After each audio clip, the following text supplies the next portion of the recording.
I didn't cough in his face. It was in the surrounding area. Okay.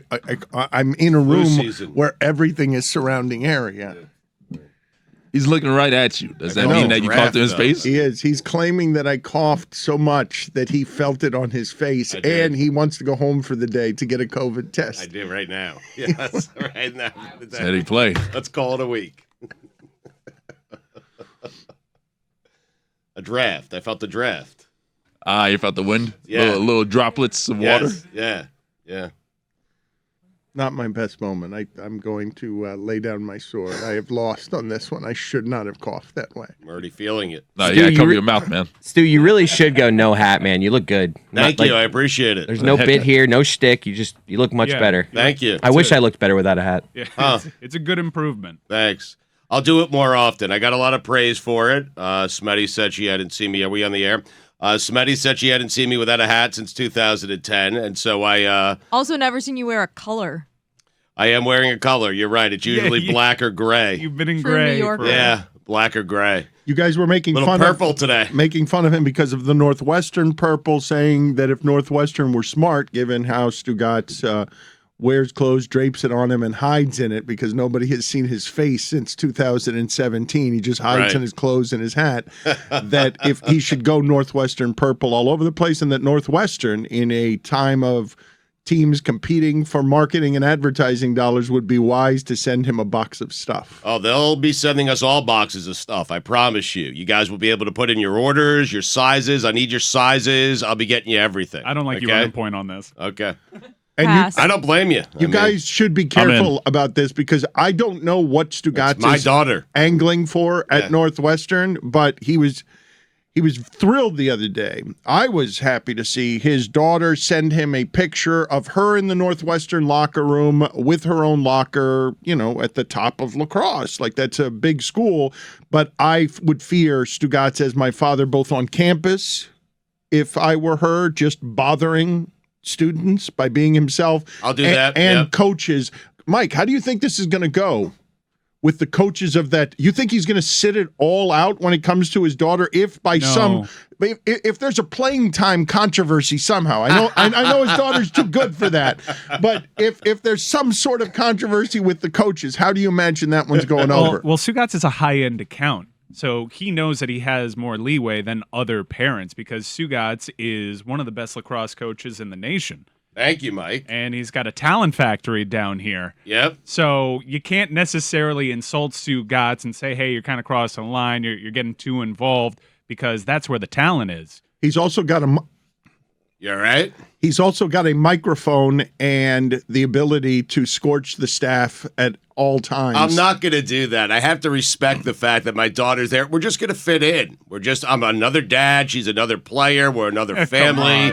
That's it. That's what I promised my daughter I would do. I would not get in the way, and I'm not going to get in the way. But how did it go on campus? And by the way, she's being coached by the Belichick of women's lacrosse. Like, who would I mean, seriously, you think I'm gonna call the Belichick of women's lacrosse and complain about anything? I'm just grateful she's there. Academically, she has no business being there. And so I am super grateful that she works so hard and that Northwestern recognized what a great lacrosse player she is and a great kid, that they accepted her to their wonderful school. 2010's Belichick or 2020's Belichick? It's a good question. When they were winning championships. When we were in Tahoe, Jay Billis made fun of your benign, useless golf advice for Mike. Yeah. Are you like that in lacrosse? Do you just give generic stuff? Or are you like genuinely a good teacher of the sport? I'm a good teacher of the sport. Listen, I'm sorry for doubting you, but it just... This is a non-traditional lacrosse state. Lacrosse is generally played Maryland, New Jersey, New York, okay? Like the eastern seaboard, Maryland up, okay? This is not a traditional lacrosse state. And the girls worked really hard. But I took a team from South Florida, a non-traditional lacrosse state. I'm the Belichick of lacrosse coaches. And we won back-to-back national championships. We didn't lose a game for 2 years. In fact, those girls have not lost a game in 2 years. They're going to lose more games their first year in college than they lost in 2 years with me. I suspect, except Rachel at Northwestern, because they're winning a natty. I'm telling you. This is why I don't think you're going to be able to be quiet. It's easy to be quiet now when your daughter's sending you photographs from the locker room excited to be there.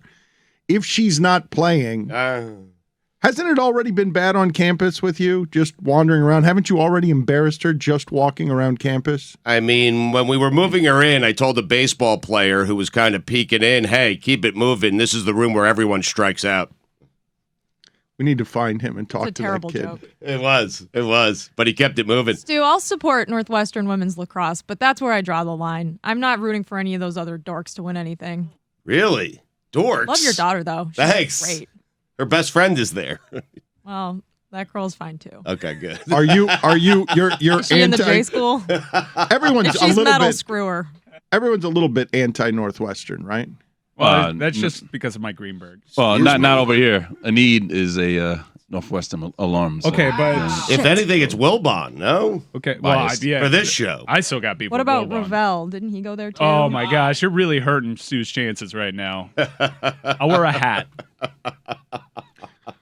You're coming to a game with me, right? Yeah, Stugotz has no idea what the lacrosse calendar is, by the way. He's like, we'll go to Soldier Field, maybe Lambeau, and then watch lacrosse. I'm like, isn't the lacrosse season in March? Well, no, there are fall games coming up. I'm not going to watch lacrosse preseason. What do you mean? I'll be there for the Final Four. Mike, they have a game at Notre Dame the next night. Notre Dame Clemson. Friday night? If it's a Canes home Is game, that I'll be the there. night you're not sleeping at Golik's house because Jessica is? Yes, yeah. You're sleeping at Golik's house? She is. The Jealous. invite. Jeez. She's come in. You weren't here yesterday. We've got something for you, Mike, on you not being here yesterday because we realized yesterday the scales fell from our eyes and we realized that you've been a propagandist for a couple of weeks and that your information on University of Miami football, which was startlingly accurate, informed, and thorough when you began reporting on Miami, and I've said this before, I covered, my first job was University of Miami. I was pretty inside the program because I had access with the players. I've never seen a reporter in this town as inside the program as Mike is. Furthermore, Well, is Mike a reporter? I mean, I was a reporter then. I'll give you some information. You're going to admit it now? You were a reporter well, then, but you've I'm now not morphed. aspiring to objectivity. I give the school plenty of resources. I'm investing in the future of this program. I'm not objective when it comes to Miami. I was just my whole thing when I was reporting on the Cristobal stuff was there were a lot of agents of chaos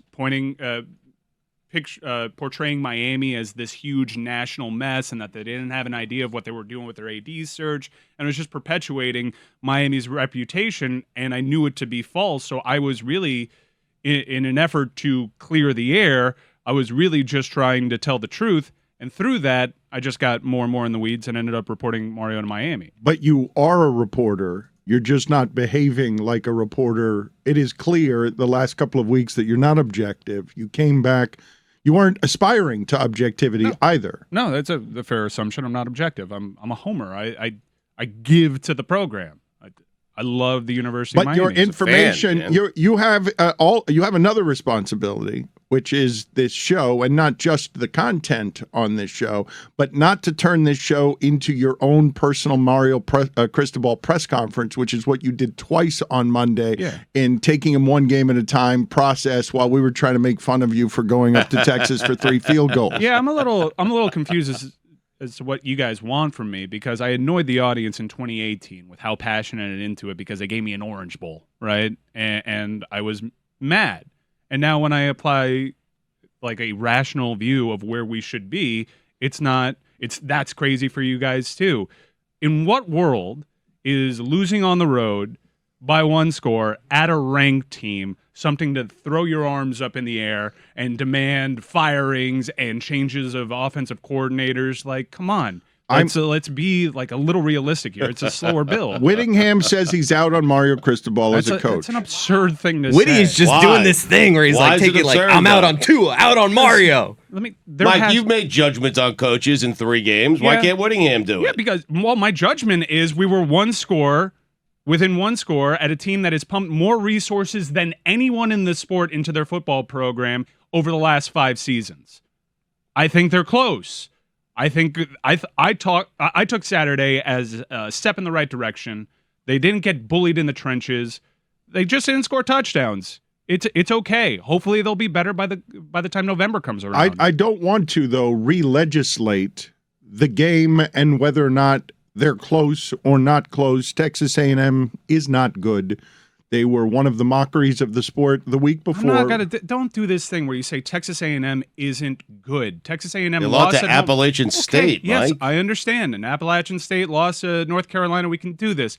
Texas A&M lost 2 straight and then beat Alabama last year. We don't know what Texas A&M is. We don't know what anybody is right now, except for Georgia. I know Texas A&M's offense isn't any good. Alabama won by 1 point at Texas. Win's a win. Stugotz, you're going to keep doing this, and it's going to frustrate me all season. Do what? The thing you do where they haven't beaten anybody unless they've beaten Alabama. You're going to only pay attention to Alabama. Yeah. This year, you're going to pay attention to Georgia, but we had to beat that out of you because last year Georgia hadn't beaten anybody because they had. And then they played Alabama and they lost, right? And then they beat them in the national championship game. I was right, yet still shaved my head. Yeah. While I understand that this is going to be your analysis again this season, and I'm going to find it fundamentally useless, I don't want to re-legislate the Texas A&M Miami game because we already talked about it too much because you get entrenched in these positions of supporting the program. The thing that we had not realized as a show is that now the information is running through a filter that is less accurate than the one that was talking to us before because you're going to be predisposed to frame things in a way that are positive to the university, even if they're not. No, that's the same guy.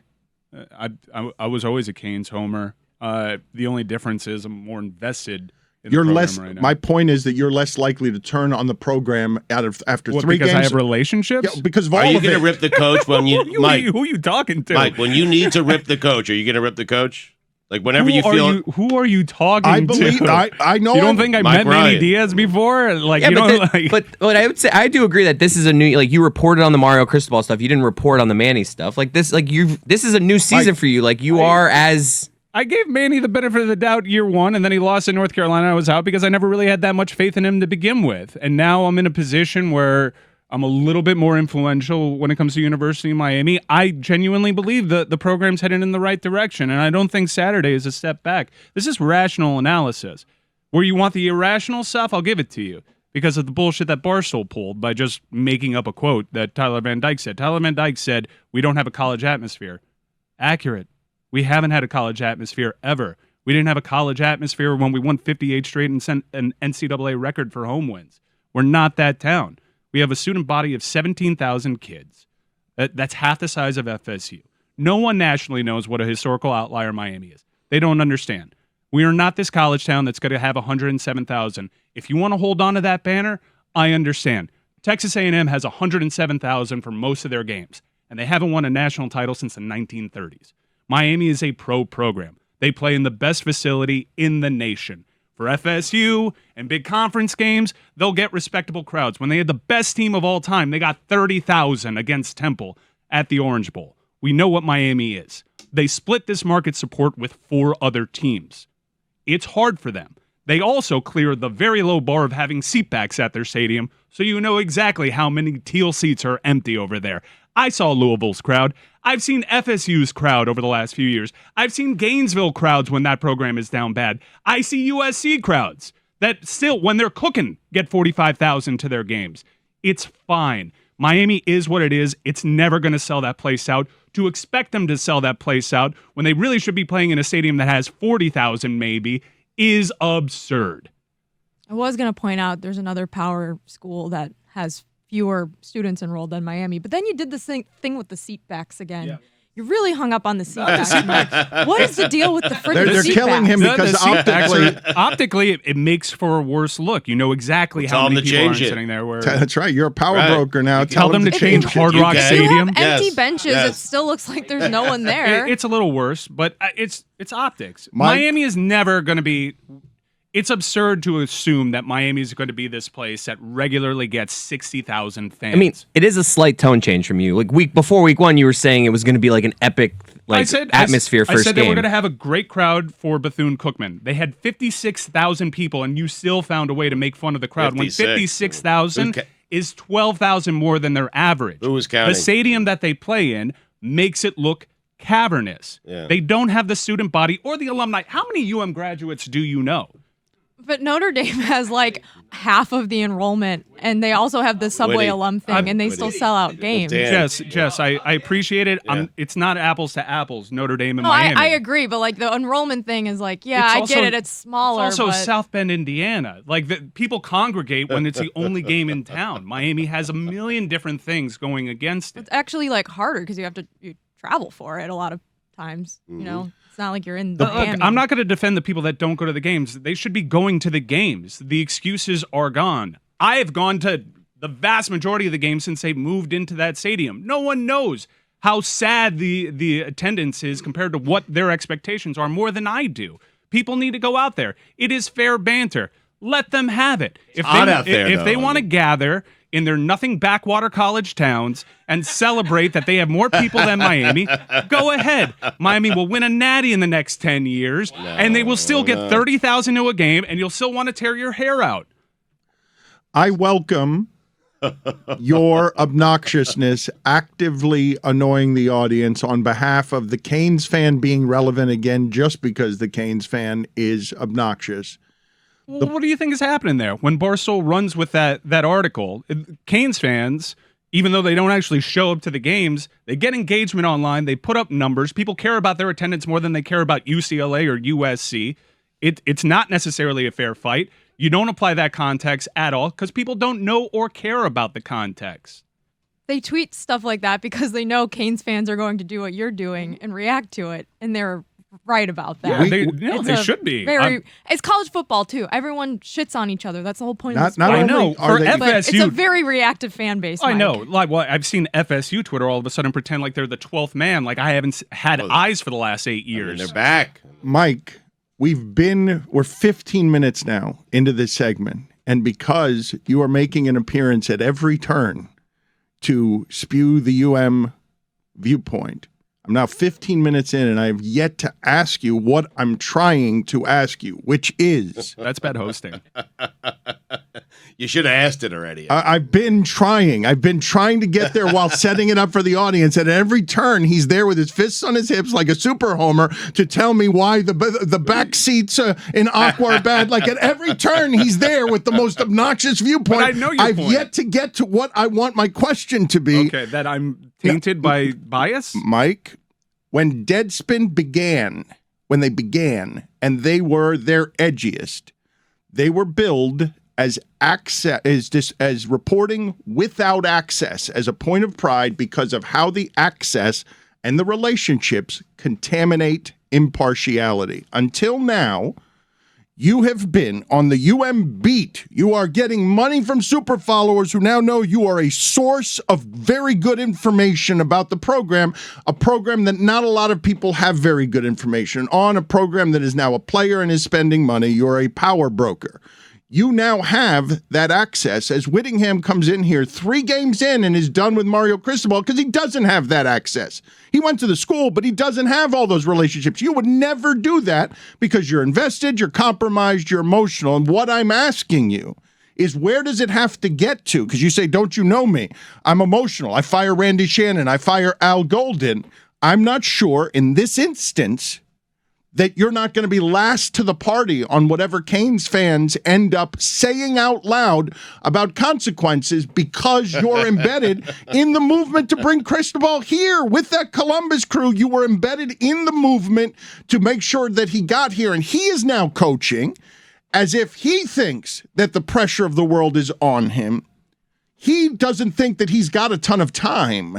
He does not have the perspective that you do after losing at Texas A&M. He feels the heat of this and is coaching this team as if he needs to win right now, even though it's not so. Is there a question coming? Oh, he's a maniac, and I will absolutely say it.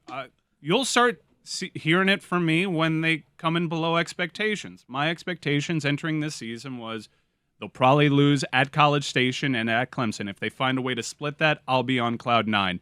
They'll drop a dumb one, and the expectation across the board, Mario on up and Mario on down, is an appearance in Charlotte that Miami has only made it to once. Qualified twice, decided to opt out because of the Nevin Shapiro stuff. I'm just saying that one time. Okay. I love you calling him the power broker like he's Robert Moses or something, Dan. I'm still waiting for the question, though. Is your question whether Mike is now on the take? Because, yes, he has admitted that he donates money to the university.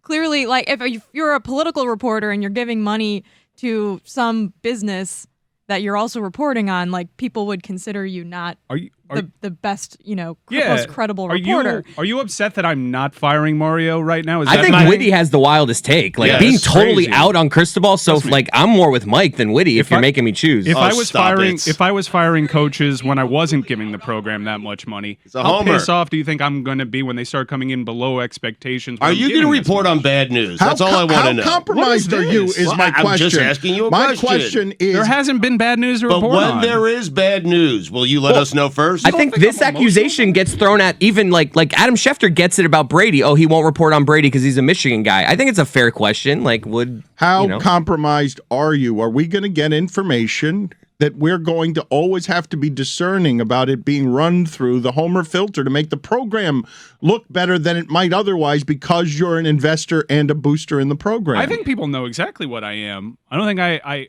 really have to explain what I am. I have a avatar on my Twitter account. Yeah, I or a ridiculous Canes cowboy hat. Yeah, I didn't do that this time. I take on the identity of my coach. This was a business trip. There's nothing for me to be super emotional about right now. I don't understand. I mean, I understand what you want from me. You want that guy from 2018? I just want to know. You'd know what I wanted from you if I could get through what it is that I'm trying to frame. I'm giving you the answer. You're asking me, like, do you have to worry about me, like, giving you objective news when there is some? When there is, you chose on Monday to protect the program over protecting this show. No, I chose rational analysis. Stop accusing me of that. That's bullshit by you, Dan LeBatard. No, they lost by one score at a stadium filled with 107,000 people. That program has given more to their football program than any other school in the nation. Jimbo Fisher has an $85 million buyout, for heaven's sakes. There are 5 stars all across that field. I'm not going to be super emotional and firing folks like Chris Whittingham did after a 1-score loss. I wish they scored a touchdown. I also wish they had receivers. They tried. They didn't get receivers. They lost a game, and I think that they'll be better come November. Chris Cody, what do you think the name of the Texas A&M coach is? Jim Bofisher. Oh, boy. My point in saying you chose the program over the show is you came in. We were doing the show. We had done the show for 2 hours. You came in, you landed, you gave all of your opinions on the game. The show stopped for you to give your opinions on the game. And then in the post-game show, you again gave your opinions on the game. We covered the holy hell out of Miami losing, and you were, the entire time, your information was basically fighting the people all weekend who wanted your tears because Miami lost. And that's where I say you chose the program over the show, because usually...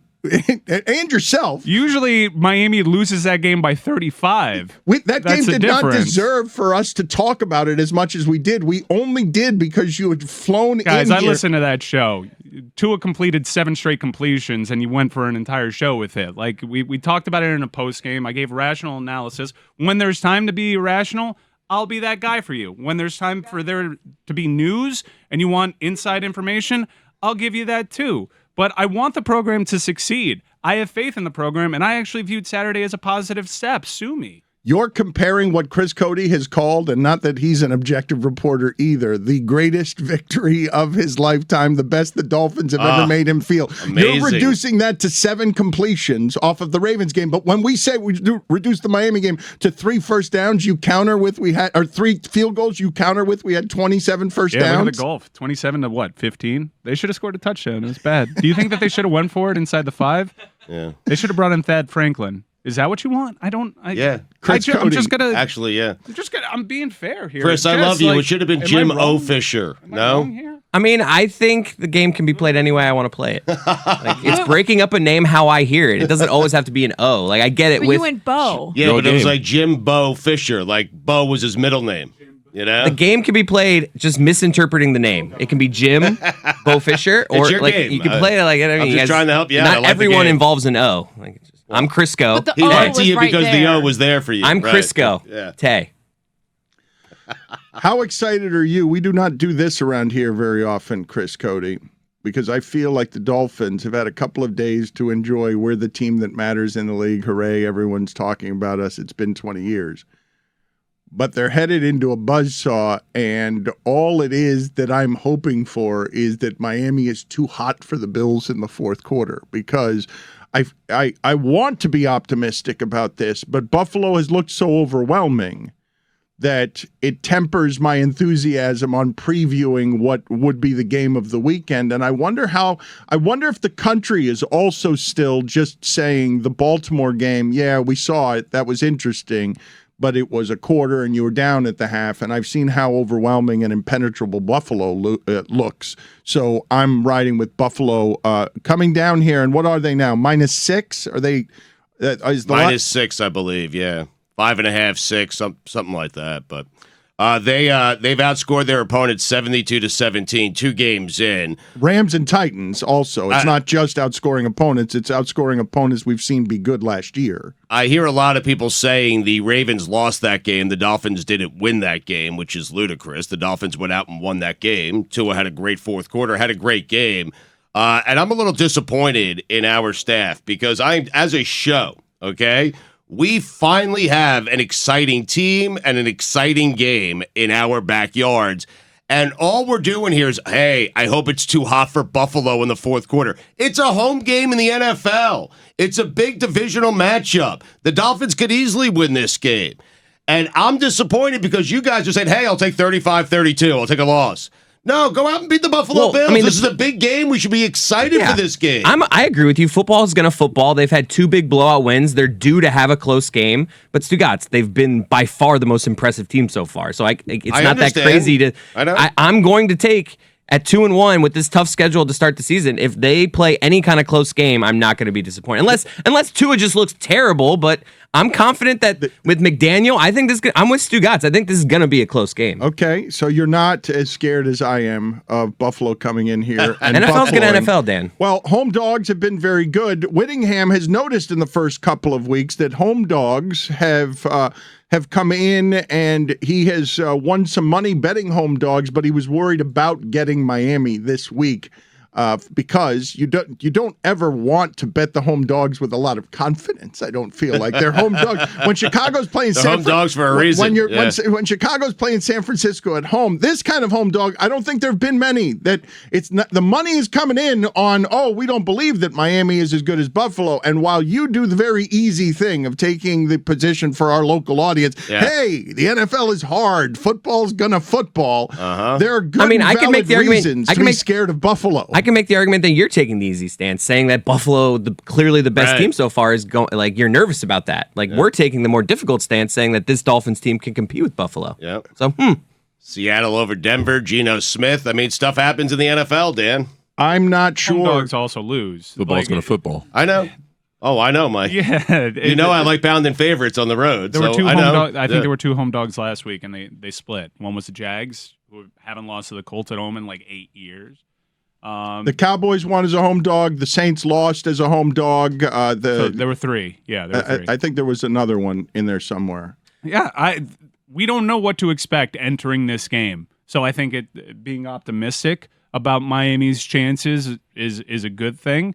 And you'll see what the gulf is. You'll come crashing back. If you win this game, you could actually start having division conversations. There's a scenario inside, because of how that sport is, that Miami could be the second best team in this conference, as plenty of teams have been over like the history of the AFC North over the last 20 years, and they're not going to get a home game the entire NFL playoffs. So there's huge implications to this. Josh Allen always plays well. You want to count on it being too hot for the Bills? As a strategy, it's always been hot for the Bills when they come down here. They haven't seemed to have much trouble with that quarterback. My skepticism is earned, Chris, and the reason I'm asking the question the way that I'm asking it is because I'm surprised that you're not still scared. That one quarter has now allowed for you to go the entire other way of not being scared of this game, when being this game, your entire adult life, the Dolphins get exposed in this game when they play St. Louis in the greatest show on turf, and they're like 6-0 or 7-1 or whatever they are. They always get exposed in this game. They rarely show you, we're the cream of the league after 3 weeks. We're going to have everyone talking about us because we just knocked off what was clearly looking like the best team in the league?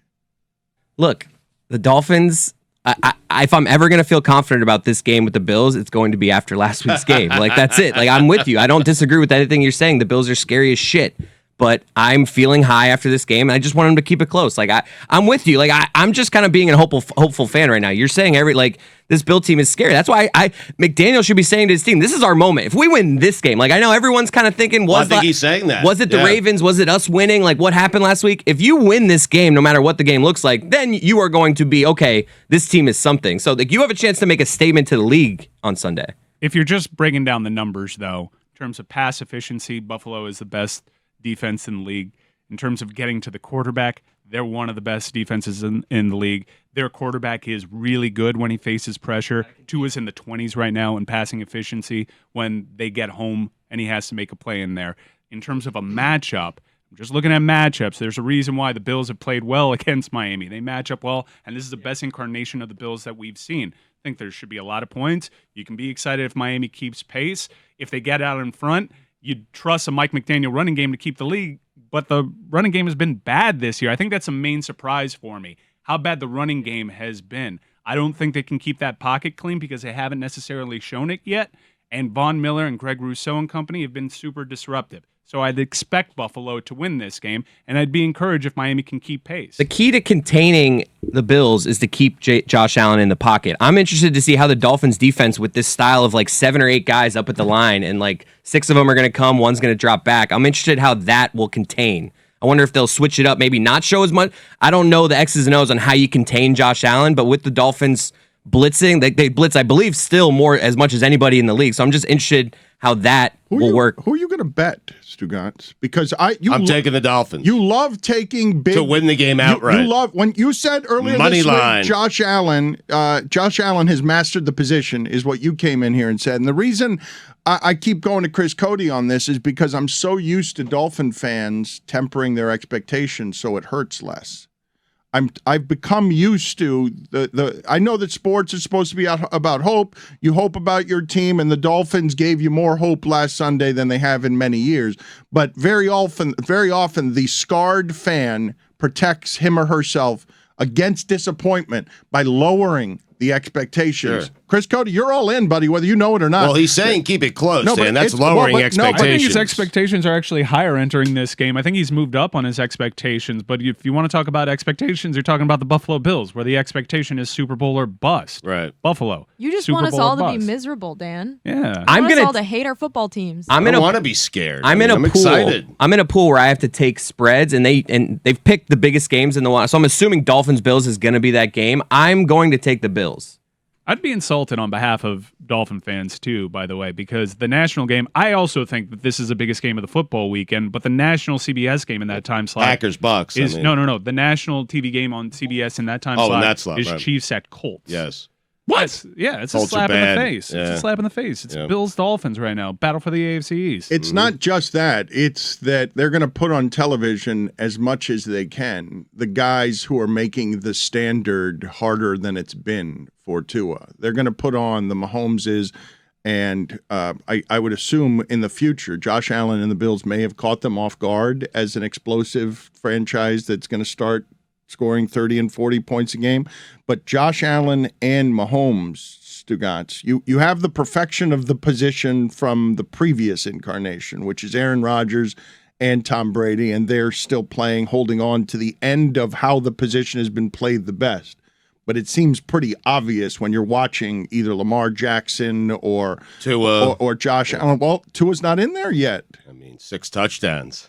All right, the NFL in passing. I want so badly for Stugotz in the bucket of death to get the Dolphins on the first pick because I think he's going to throw it right back. I think he's just playing the popular position. I'm not, Dan. This team is, listen, they have 2 really good wide receivers. Mike is right about the running game because really the best defense against Josh Allen is the running game, is keeping him off the field. Mostert got it going a little bit last week. Or going shot for shot with him like Mahomes did. Or, listen, if they go shot for shot, that would be amazing. I think we'd all be excited even if they lost that game.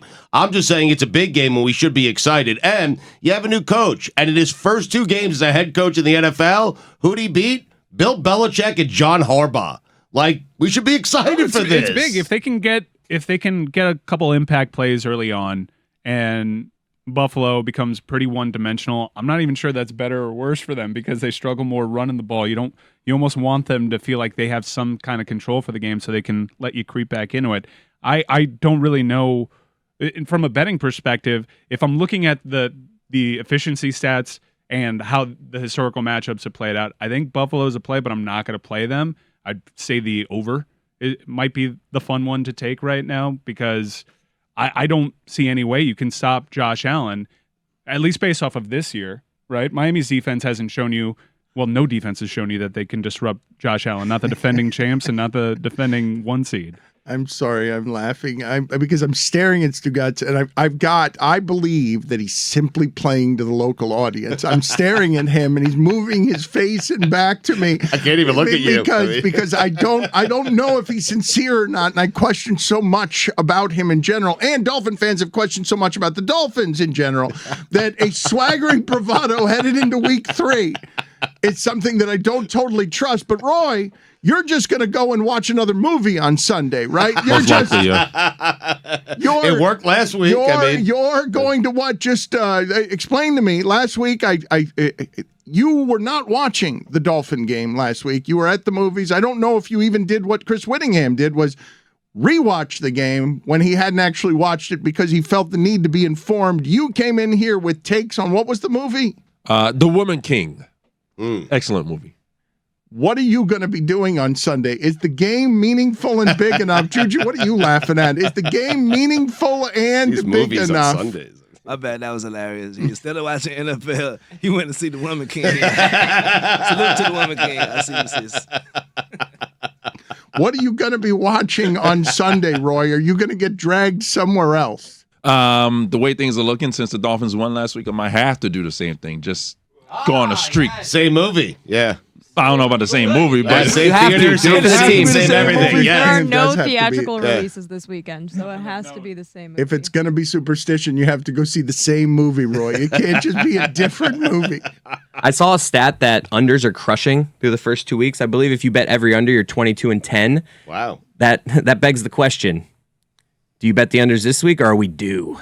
Do theory. I'm always I love a scared. do theory. I love the do theory. Nothing better than a good do theory. Yeah. I assume that the over number is always 3 or 4 points higher than it should be just because nobody loves betting unders. You know what's weird is that Woody has been touting this home dog theory. I was betting home dogs are due for the last 2 NFL seasons. I had very bad seasons. It seems as though the NFL this season and the last few years is becoming have and have-nots. I don't really trust home dogs that much this year. I think they're home dogs for a reason. I hate betting spots with bad teams because the bad teams always find a way. Do you know how many Washington football team bets I lost just betting the spot? The home dog has to win this one. At this point in the NFL, they're plus 6.5 at home this week. I think something happened with the Rams, like cracking the code that draft picks don't necessarily matter and the cap doesn't really matter. Let's just go all in on talent. Buffalo is supremely talented.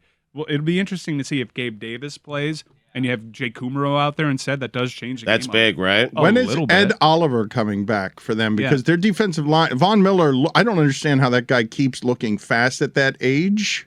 Rousseau to me, like You've know exactly. You have loved him. I've loved him. Long. I was so mad that the NFL allowed Greg Rousseau there. You've seen what they've done with Ed Oliver out is they played Rousseau inside a little bit more, like he did at the University of Miami. Rousseau played inside and outside, and he was as effective in both spots. The pressure that he got on Monday night, there was a play there. They got there damn near before the ball did from the middle.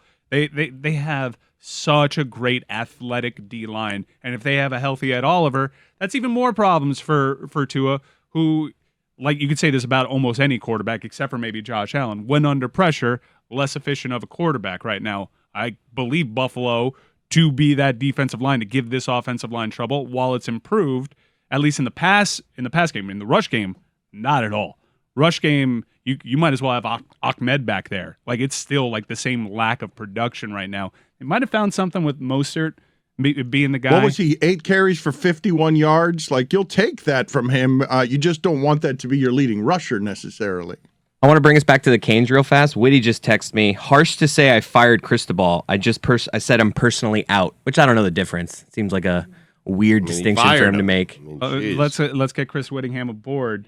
What do you mean by that, Whitty? What's he doing?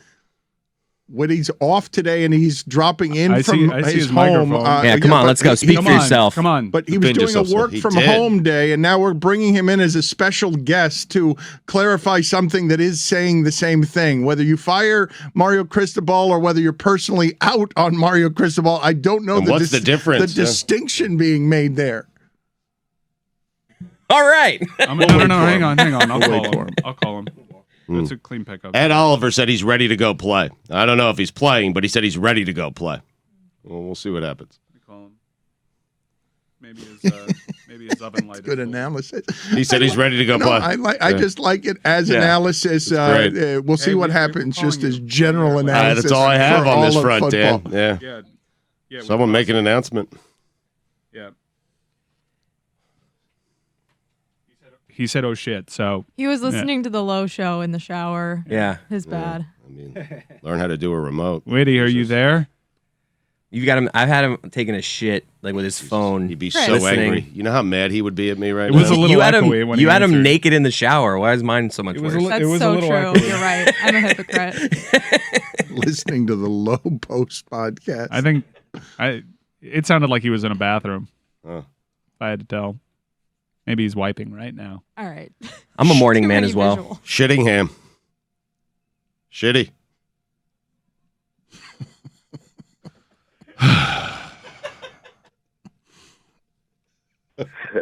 Thank you. You know, the other game I hate to bet is, and I do it all the time, is Seahawks and Titans when they're +10. Make me watch that. Oh man. No, but I'm just kidding. I want to watch it. I sometimes do just because I'm like, I hate this bet. I hate everything about it, but 10 points. I got to take 10 points, right? And then the games happen the way they happen. I'm like, I knew that was going to happen. That's why I didn't want to take the bet of 10 points. I don't want these 10 points. Stop tempting me with your 10 points. That's why they set the spread there for you. Thank you, Stugotz. I know that. Titans are tanking, right? That's what the plan was? It seemed like that at the start of the season. God, it's not. I mentioned Derrick Henry. A.J. Brown, losing him, obviously. You lose both those guys, and then Tannehill. We recognize that Tannehill. How many of those Tannehill games? But it was a very confusing approach because then they signed Robert Woods, Bobby Trees. I don't know. Maybe the deal was just too good to pass up. I know they have Willis behind Ryan Tannehill. The offensive line, I know they lost their left guard and Taylor Lewan was hurt last week. But I feel like we say this about Tennessee like often, and then they win the game that they have to win like this weekend, and then they go on a little bit of a run, and they're a 2 seed in the AFC. You say this often. Tennessee does not start season 0-2. That division's so bad, though. And under Mike Vrabel, they do not start the season 0-2. I'm just saying, of those 4 teams, Jacksonville, the Texans, the Colts, the Titans, I still trust the Titans the most. That's such a bad division. There was somebody that bet the Jaguars, like $80,000 on the Jaguars to win the AFC South. And I was like, wow, who does that? And then I was taking inventory of what I've seen in the AFC South right now. I'm like, that's not that bad of a bet. I just realized something. Whitty wasn't in the Zoom. We're on the Zoom on Whitty's Meadowlark account, and we were talking about ourselves, thinking we were Chris. We were Whittingham because our name was Whittingham. So that microphone going up and down wasn't him shitting. That was just us talking about him shitting. Whoops. Whitty, are you there, sir? I am here. Why are you out on Cristobal? And where were you? Yeah. I'm watching the show. We have a feed where we can watch the show where I'm not actually in the Zoom. So I was watching you guys while I'm not actually in the Zoom. So why am I out on Cristobal? I just think he's overly conservative. Mike, actually, some of the things that you've outlined as things that you like about Cristobal are things that I dislike about Cristobal. You've kind of said that he wants to slow the tempo down and bring back more normal pro-style football. That's just not for me. I don't like that stylistically. I think he is very conservative. I think a lot of people who follow college football and follow him at Oregon know that he is very conservative. That is just not my style of coaching. I don't mean to say that I intend, like, I would fire him if I were the UMAD. It's just not for me. Okay. I don't like it. I will not probably be renewing my season tickets next year. What is your style of coaching? What is your style, just out of curiosity? And my style of coaching is trying to win 56-49 every week. And and fun and aggressive and using the skill players available to the University of Miami by virtue of the fact that they're in Miami.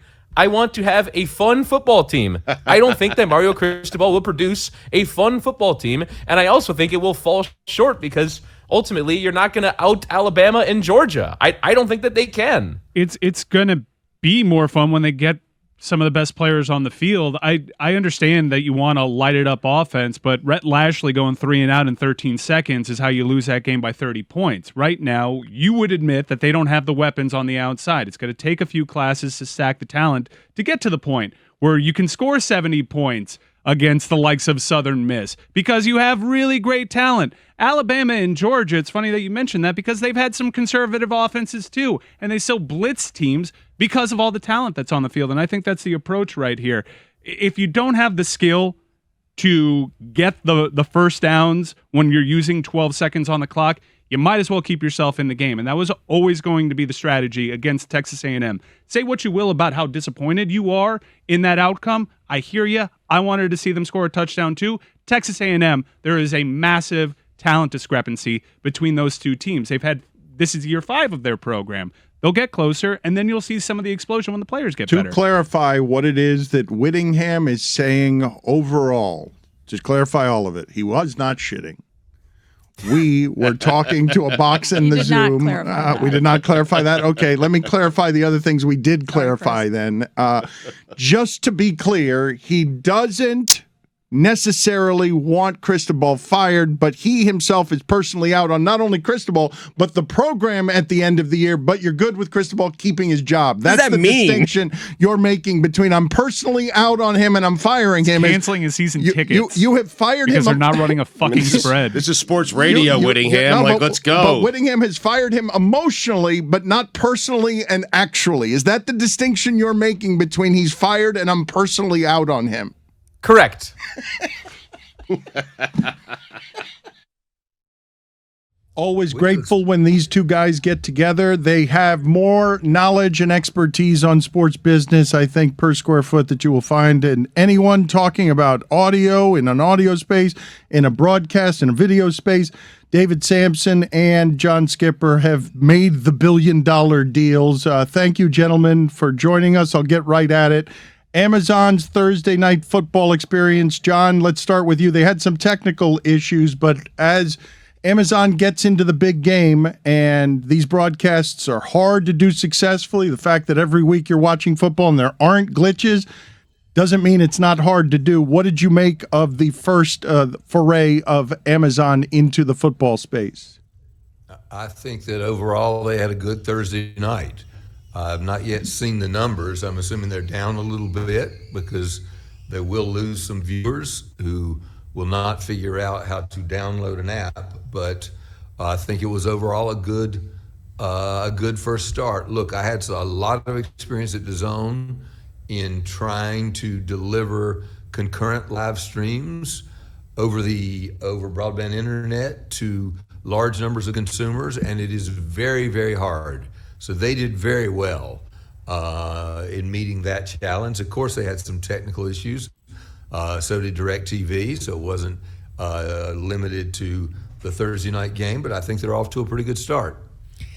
I think that they're spinning it well, I can tell you. They're making announcements such as the most signups ever for Amazon and trying to correlate that to people who are signing up to watch NFL.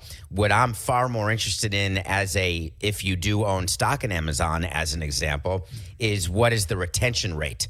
Because there are people who take advantage of the trial of the sign up and then cancel. They do make it hard to cancel, I'll grant you that. But I think the finances of it are far more interesting than the actual marketing and the PR which they're engaging in right now. Well, it's marketing PR. What Dan was asking specifically about, too, was the technology. It is far from trivial, right? You have millions of people. I think the 121 million people watched an NFL game this week. Most of the networks saw numbers in and around 20 million concurrent viewers. That is a lot of people to try to deliver good quality sound and picture over what is a bewildering number of permutations of kinds of television sets, kinds of connections to the internet, broadband speeds, locations, geography. Well, what they did is not trivial, and we pioneered some of that at DAZN with Serie A games into Italy and Champions League games into Germany. And so I know how hard it is, and they did pretty well. You would expect some spin and some PR, of course, and clearly they are engaged in that as well. Are you willing to accept the fact that they're going to be glitches? Does it matter to you when you're putting on an event like that, or from Amazon's standpoint, from DirecTV's standpoint? Does it bother you that there are customers who are disappointed at all? It would bother me, yes, if customers were disappointed, and we had to deal with it at DAZN. But generally, it went pretty well. This is the future, so there are going to be glitches, and I think the NFL is more than average capable of withstanding the difficulties because of the loyalty and the large audience, right? You heard me mention, David, the 121 million people who would watch this weekend, I think prior to Thursday night. So they're the natural league to try to go first here and test the limits of the technology, because it is where the future is headed, and that's what these guys are up to. Adam Silver has taken his first big hit in terms of criticism for how he handled the Robert Sarver press conference.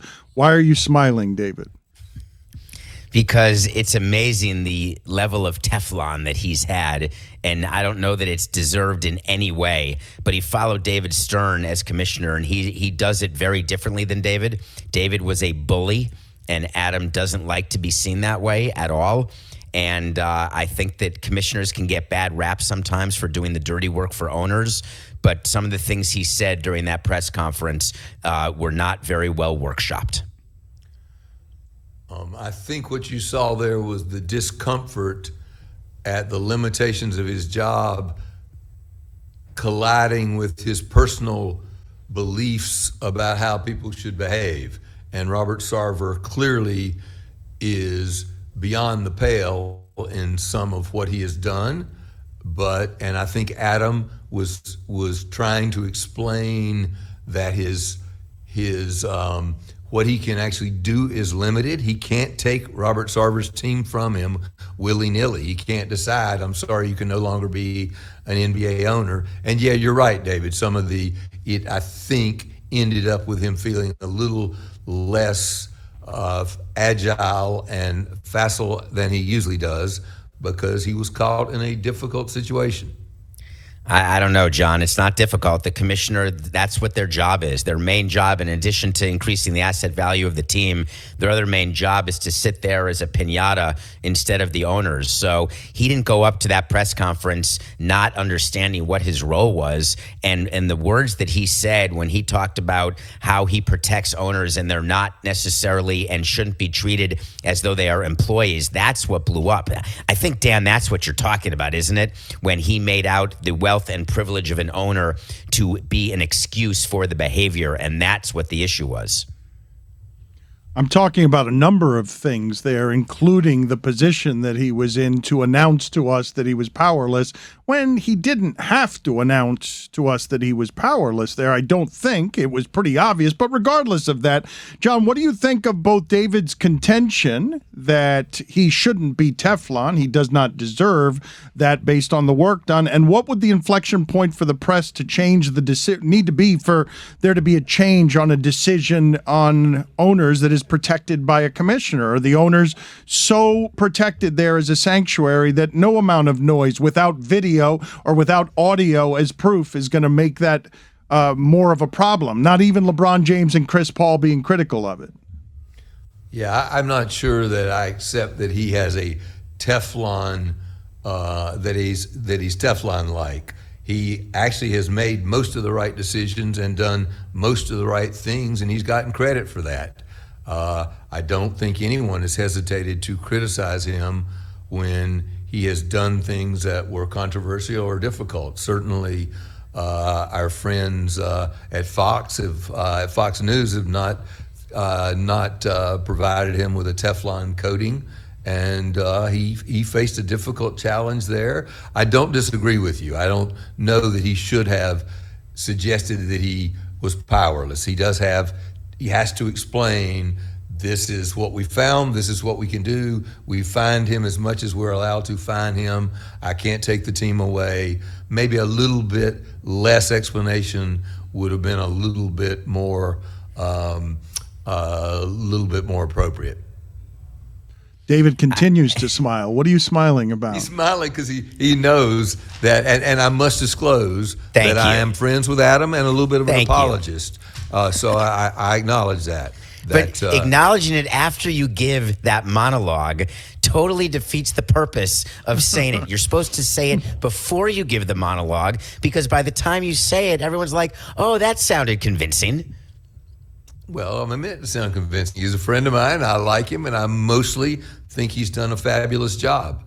If you want to hold up what commissioner has done most of the right things in the last 7 or 8 years, he's not Teflon coated, but he has a track record which I think deserves our support. What are your thoughts individually on the NBA changing the age limit from 19 to 18? Well, I think the most important thing, and David and I were talking about this before, is whether that actually means that one and done is done and done. I think it does. I think that's the intention. I think that they all understand that one and done has not been a good look for either the colleges or the NBA. I have never understood why an 18-year-old can't be drafted into the NBA, why they think going to college for one semester is particularly helpful to anybody. And I'm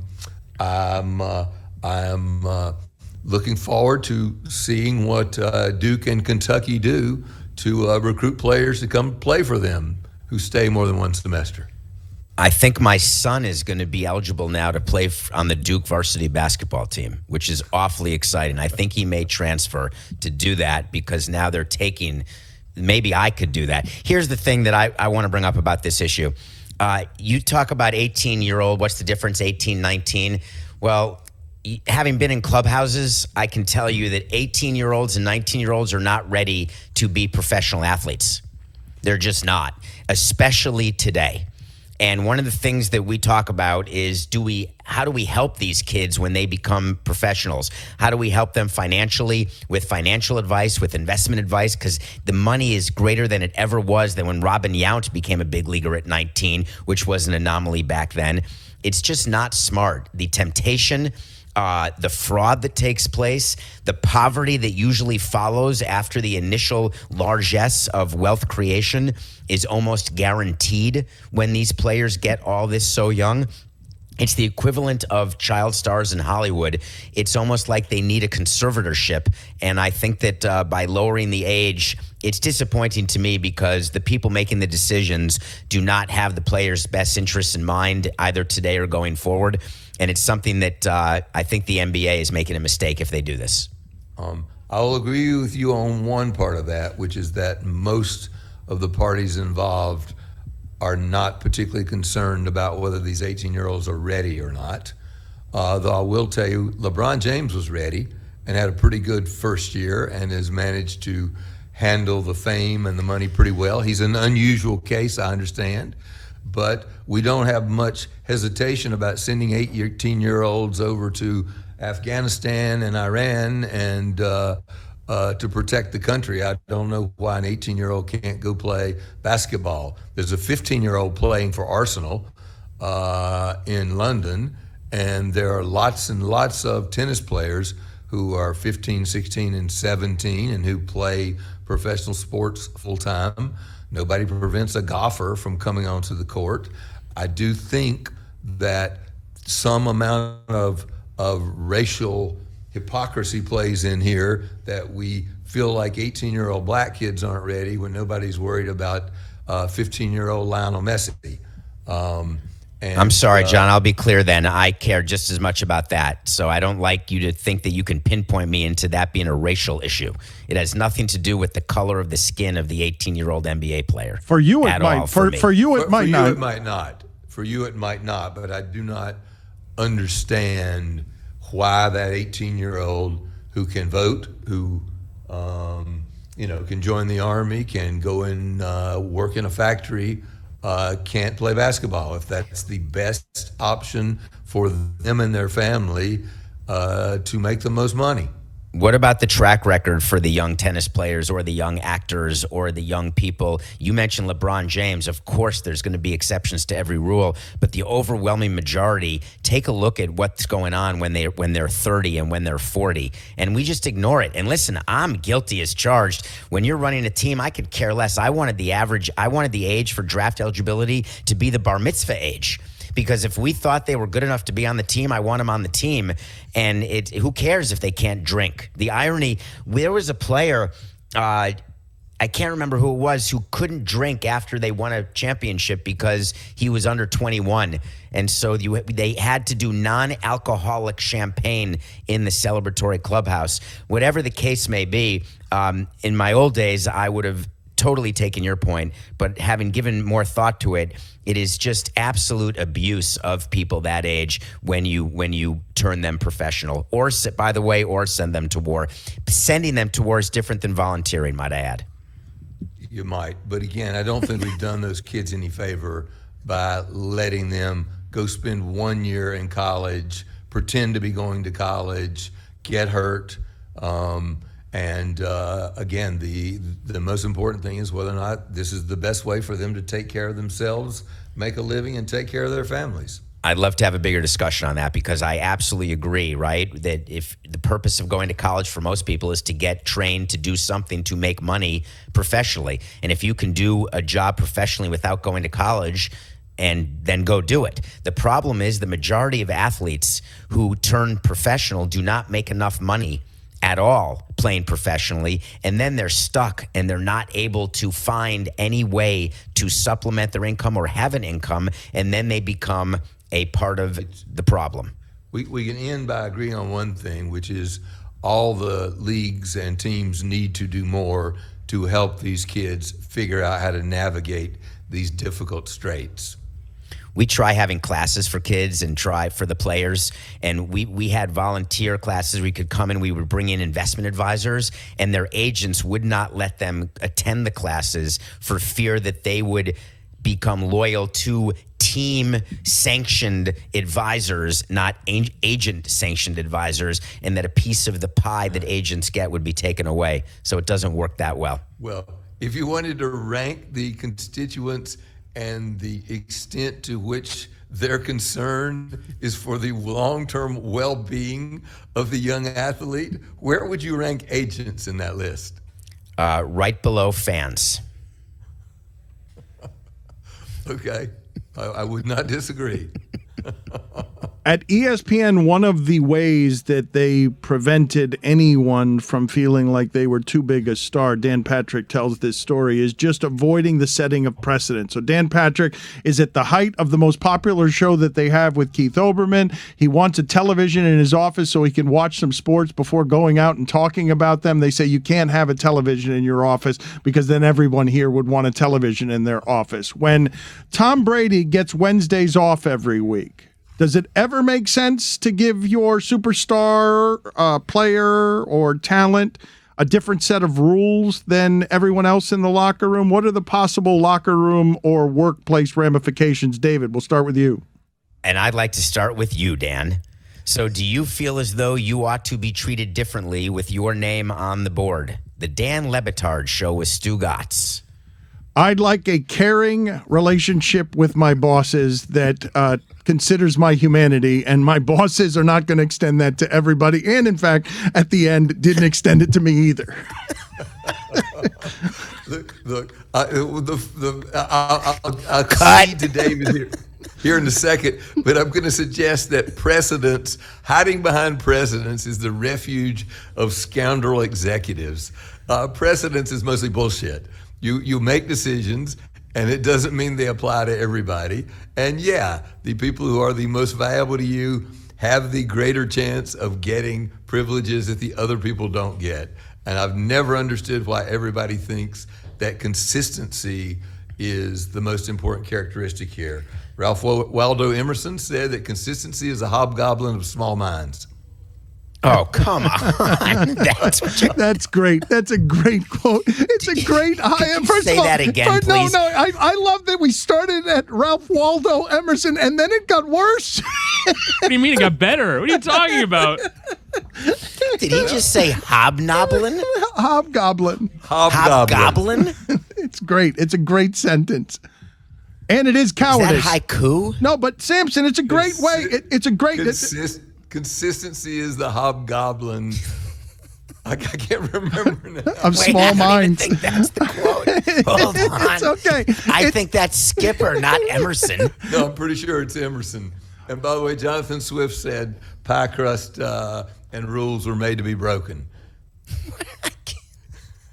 Samson, what are the ramifications? You don't disagree with what he's saying. The fact that he wraps it up in literary quotes. I disagree with how he says it, not what he's saying.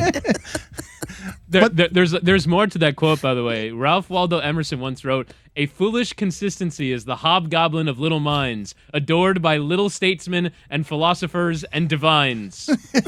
Touchdown. He scores. That's not even a field goal. You only got what was before the comma, and you only got half of it. I think that we need to get a bucket of death punishment here for the lack of respect for Ralph Waldo Emerson and Jonathan Swift. It's not a lack of respect for them. It's not great sportsman.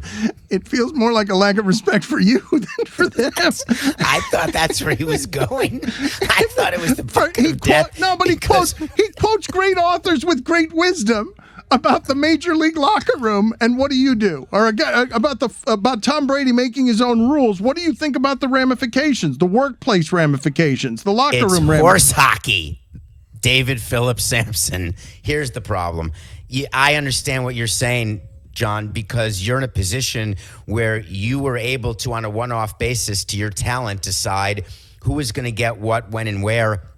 And you did not care if someone on the 6 o'clock Sports Center did not like someone on the 11 o'clock Sports Center, or there was competition when it came to who had the most security in their contracts, et cetera.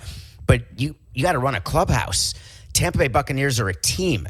And when you have a team where the best player says, "I'm not going to be here Wednesdays, see you later, love Giselle," then you've got other veterans who say, "Well, my wife wants me home too, and I'd like to pick up my kids from school." And it creates fissures.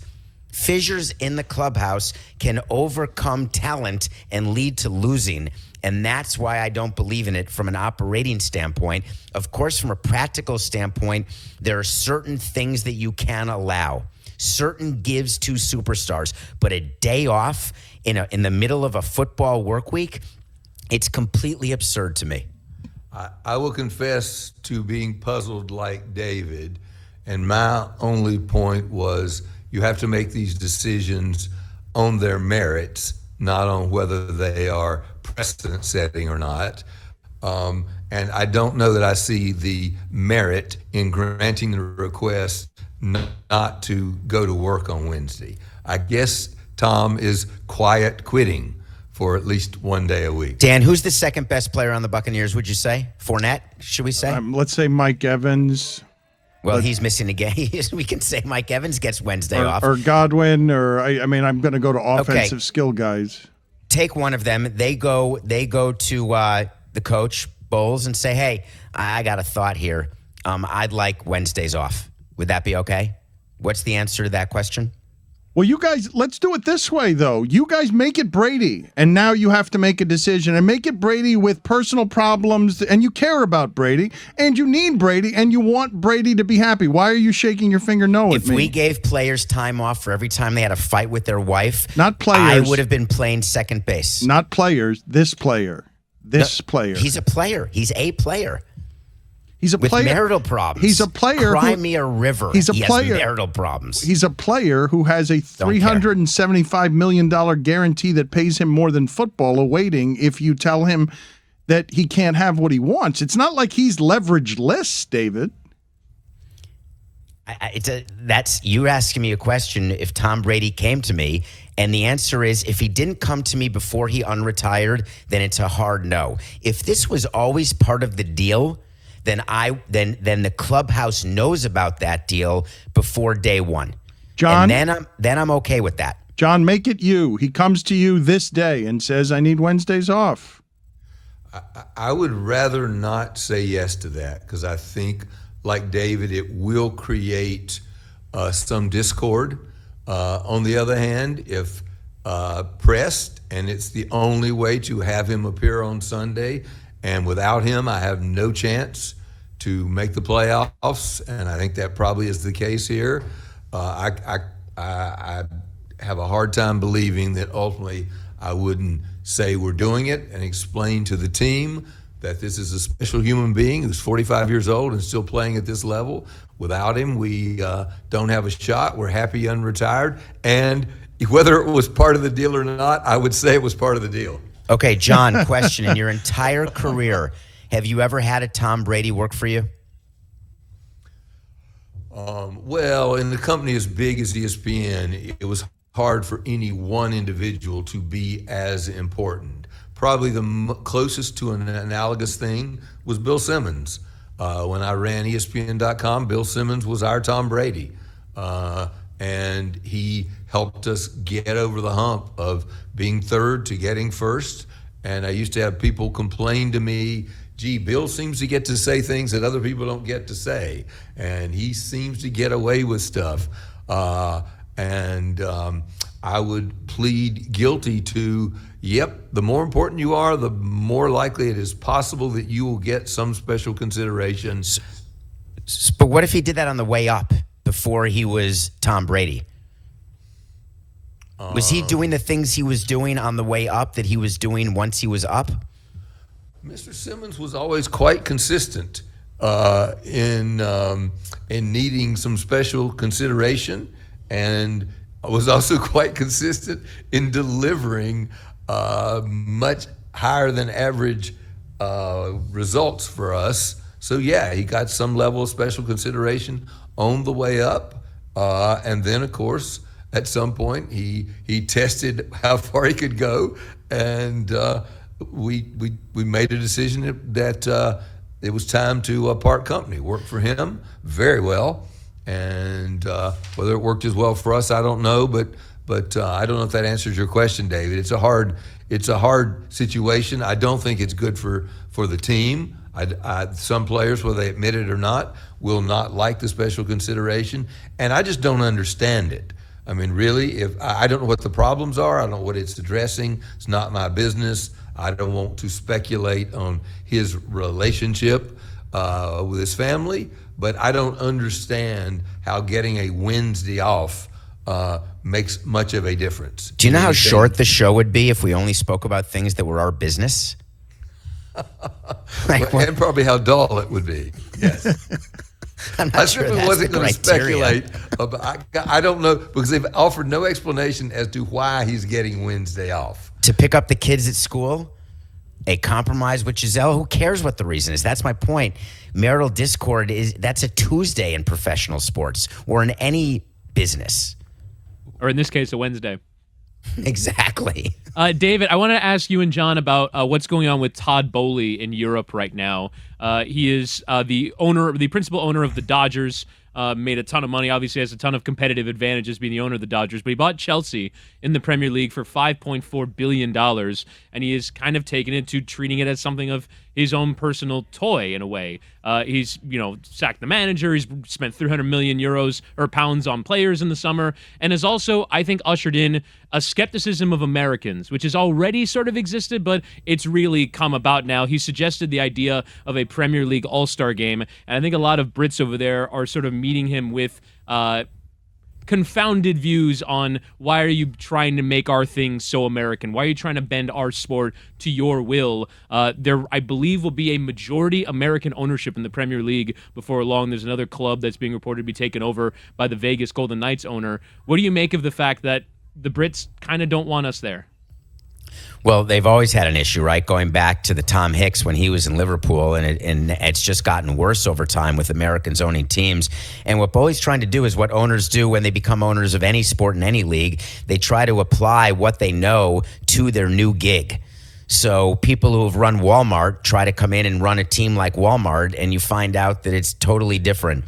And people from America, however rich you are, when you go to England, to Europe, or England specifically, you don't know one thing about EPL or the supporters or what it's like. It's not Yankees, Red Sox. It's not anything like that. And they go in and try to use those principles, and it doesn't work. But what Bowley's doing is interesting to me. He was trying in the beginning to say that I'm all about the supporters, right? When he was trying to get the team. It's the joke of what owners say before they buy things, of what they're going to do and the promises they make. And it's just a matter of when those promises get broken, not if. Because, of course, Bowley's going to treat it as though it's his toy, because it is his toy. It's not the supporters. And that's just the fact. Yeah, look, ultimately, the American owners who are disliked are the owners who don't win as much as the previous owners did. And nobody has any problem with the American owners when they're winning. I don't recall hearing any discord about the Fenway Group and their ownership of Liverpool, as they were potentially looking at a quadruple run of championships. And the owners who run into trouble are like the Glazers, who had the great Manchester United and Alec Ferguson, and after they bought it, Alec Ferguson retired, and they've not been as good. Arsenal had problems with their American owners when they weren't winning the way they once won. American owners will always go over, and Todd Bowley is an accomplished human being, and he is a quick study, and probably slightly regrets going out on a limb and talking about an all-star game and this or that. But ultimately, Chelsea will be happy. If he figures out how to get them a new stadium, they're probably already happy he splurged $300 million. And maybe I should have disclosed this before, David. Oh, no. Before I made all these points. He's friends with this. He's friends with this guy. I am. No, for the he's love not of my God. friend, but I am a Tottenham fan. So my great hope is that he fails miserably. I hope that he spends $300 million on bad players. I am happy that he came in after 3 games and fired the coach, and there's turmoil. And right now, I think they're sitting about 7 points behind the Spurs in the standings. And here's hoping he interferes in a way in which that gap can grow. Do you believe that meddling for owners is unique in EPL, or do you think that it's ineffective, both EPL and America? Because you've been around owners your whole professional career. When is meddling ever anything other than a problem?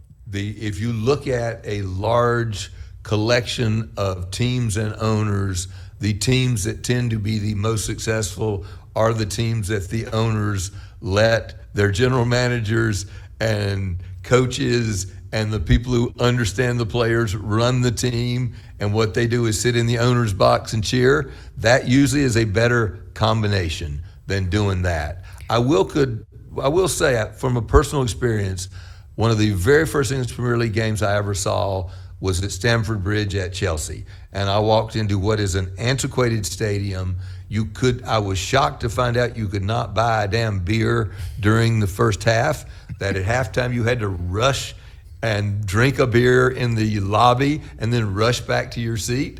And I thought, damn, they're leaving a lot of money on the table here. So yeah, sports in the United States is much more about squeezing the last dollar out of every one of your fans through seat licenses and $20 beers and other amenities. And what I do love about soccer is they don't play any national anthems. They don't have any cheerleaders or dancers or bands.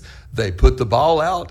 They play 90 minutes of action in 100 minutes. It's much more fun, but every American owner can't believe that they are wasting that opportunity to squeeze more money out of the situation. And they riot. Can we talk about that? I think you just pointed out all the good stuff that goes on. It's not as though you cannot get alcohol. That is true, because there's no hawkers. It is not the case that you can't get alcohol during the games. You just don't get it at your seat. And you can't bring it to your seat either. Correct. You have to basically binge drink on the concourse during halftime. Which is what they do. Yeah, and look, I don't actually think there's been much rioting. There used to be a lot of supporter groups that would meet and fight. Just for another literary reference, you can read all about that in Fever Pitch by Nick Hornby, if you would care to. It's mostly over now, and the one remaining taint that the sport has in Europe that we do better in the United States is racist comments during the game. They have not yet figured out how to straighten that up. Not that we don't continue to have some of those incidents and have had recently, but just this week, John. Just this week in Miami. This is in reaction to hooliganism, is it not? Like you cannot. It's lighter fluid on soccer games to serve alcohol at seats. Period. Why is it any different in the U.S.? Oh, but it's got a history of violence that the other sports don't have around their matches. That it goes back decades. It's almost part of I don't know whether that book chronicles it or not, but people used to go to these games just to look for fights. That's Yankee Stadium in the '80s, though, right?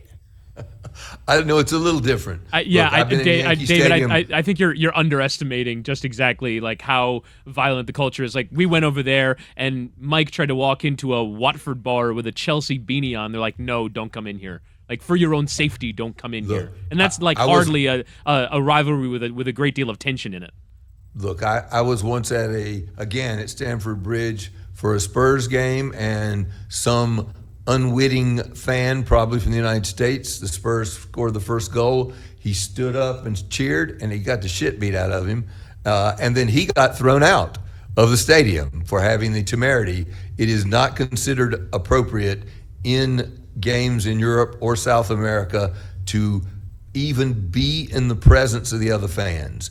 In the United States, I'm happy to say, while there may be some tension, a person with a Red Sox hat on can sit in the Yankee Stadium and watch a Yankee game. And unless you're in the parking lots of Los Angeles Dodger Stadium.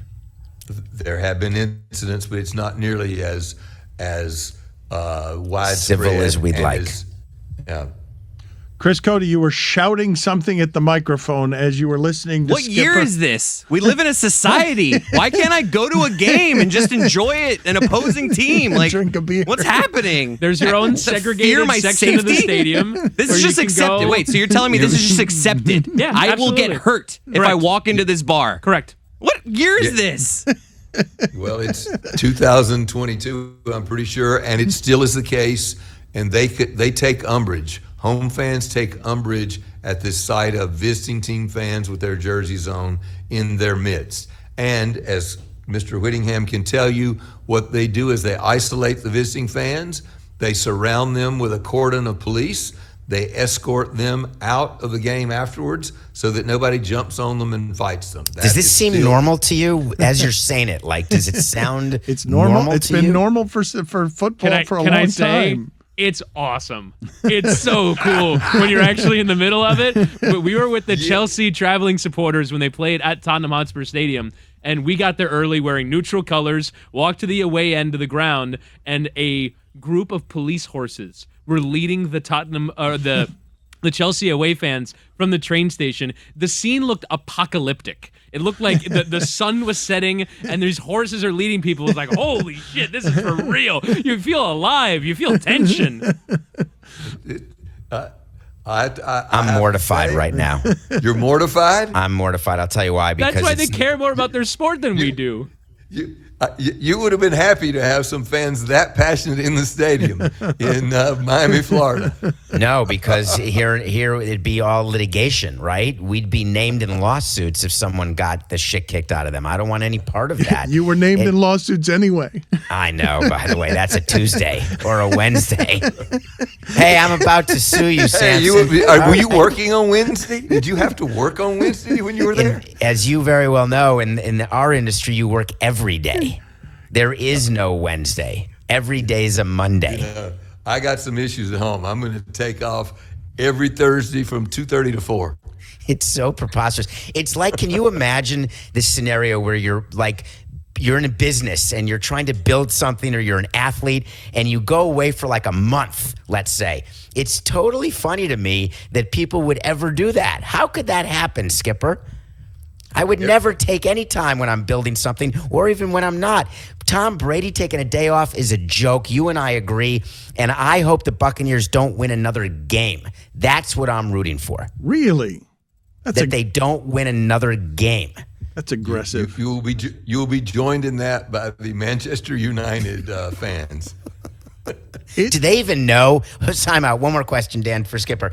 Do the Man U fans know that that the Glazer family also owns a football team called the Tampa Bay Buccaneers? Yes, they do. They do. Do they care how the Buccaneers do? Not like with investment. They actually look on them with jealousy. Like, hey, that like they won the Super Bowl. They look well run. They seem like good, and a lot of that has to do with the salary cap, right? The Glazers are never going to be asked to spend above a salary cap, whereas Manchester United fans are asking their team, hey, can you spend way more than you're making so that we can win again, please? Can you guys help me understand whether there is actually a bidding war for Live Golf? John, are you bidding for Live Golf? I'm bidding for Live Golf, which I'm going to put, I'm going to use my phone and I'm going to teleport it to people. No, I don't think that there's a bidding war for Live Golf, and the person who said that is not someone to be particularly trusted. And I think they may have one bidder, and Mr. Norman is trying to create an auction because it's always advantageous to getting more money. But no, I think it's unlikely they have a bidding war. Would you have ever bid for something when you were running ESPN or DAZN or anything? Would you ever bid for a sport that does business in Saudi Arabia? As an example, would you ever do that? At ESPN, I would not have bid for Live Golf. I have to confess that at DAZN, we did put on a fight that was in Saudi Arabia. Between Anthony Joshua and Anthony Ruiz, Ruiz, and I didn't like it particularly, but in this case, I hid behind the promoter gets to decide where it is, and it's not the broadcaster's position to suggest where it may be held, and so I'm a little bit torn there, but no, at ESPN or at a big broadcast company, I would not be bidding for Live Golf. Because you've got the ability to profit and to build the business while keeping your moral center, you're able to still answer to the financial gods. But at a startup, or when you're trying to build a revenue base like at DAZN, you sort of forget the moral center, or you move the moral center to accommodate the need for revenue. Is that what you're saying?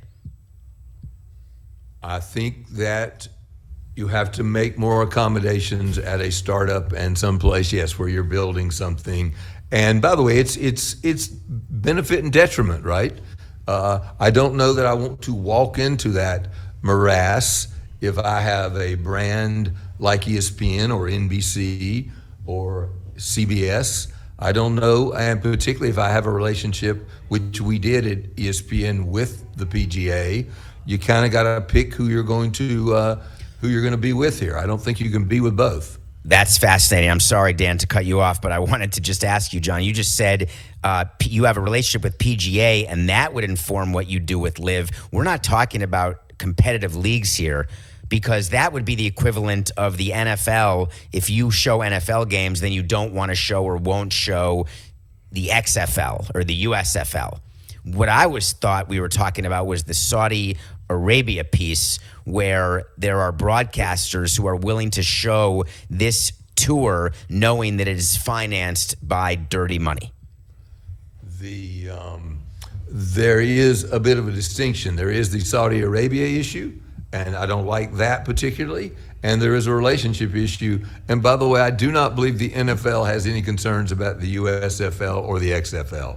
And the PGA is clearly in peril from what is going on with Live Golf.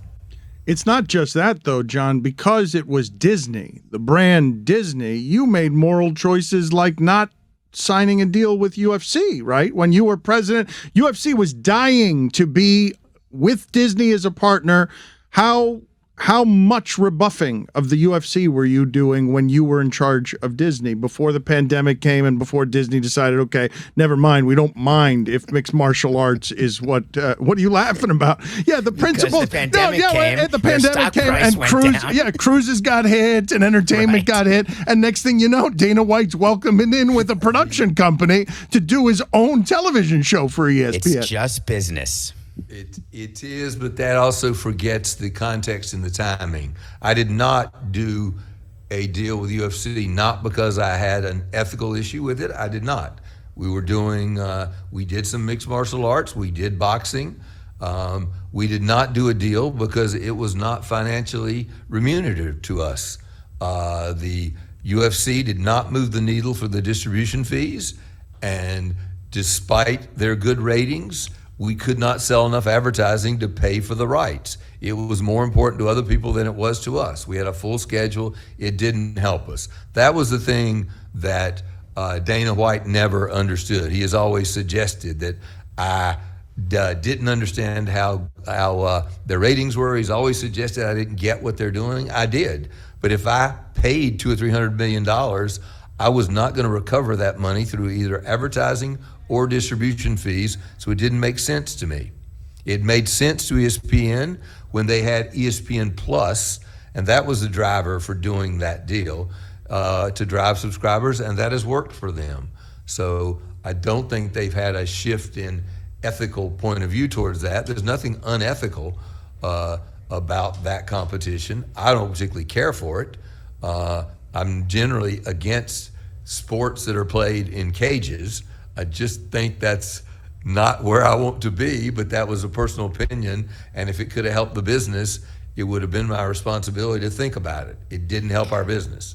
You know, the Live Tour is so interesting because you've got the Saudi Arabia piece, you have the competition piece with the PGA, and you've got the antitrust issue going on, and then you've got players' union issues. Should there be a union supporting golfers, et cetera? It's so there's a lot more to it, Dan, than just the dirty money. And I think what we just heard from John is that at the end of the day, it's always going to be the dollars and cents that will be the guiding principle. John, can you tell us any of the stories that involve you bidding on something just to drive the price up so a competitor will take it because you don't actually want it, but you just want your competitor to have to pay more for it? I always wanted, right, the second best outcome of any rights deal is that your competitor pays more money for it because it means they have less resources to buy something that you want. So in the moment, Ari Emanuel was representing UFC, and I agreed to go to a match and sit between the Fertitta brothers, be seen on television, and I affirmed my interest in the UFC to sports media, all because I thought that at some point Ari might want to do me a favor and that I was happy to help him, and if somebody else paid more money because they thought big bad ESPN was coming, that was good. So yeah, we did that often. Mr. Iger once flew us to Switzerland to put in a bid for an Olympics, which we had no intention of winning. What time of year was that, John, that he went? Did it include a skiing, or was there anything beneficial to that trip at all? By the way, we asked him to, so I want to be clear. Okay. It was strategic on our part that we knew that NBC regarded it as must-have, and we thought that if Mr. Iger showed up in Switzerland, the bid that was in the NBC envelope would go up, and I think if you ask them, they would not deny it. They may not answer the question, but we do think they spent more money than they otherwise expected. So you think that NBC, because they're not dummies there, are they? Like, do you think that they didn't know that it was a charade? One of the toughest things to do in a negotiation is to actually understand if your competitor is serious. Like, think about any auction you've ever gone to. Is someone a plant there to try to get the price of the Picasso up or the price of a team or any sort of asset?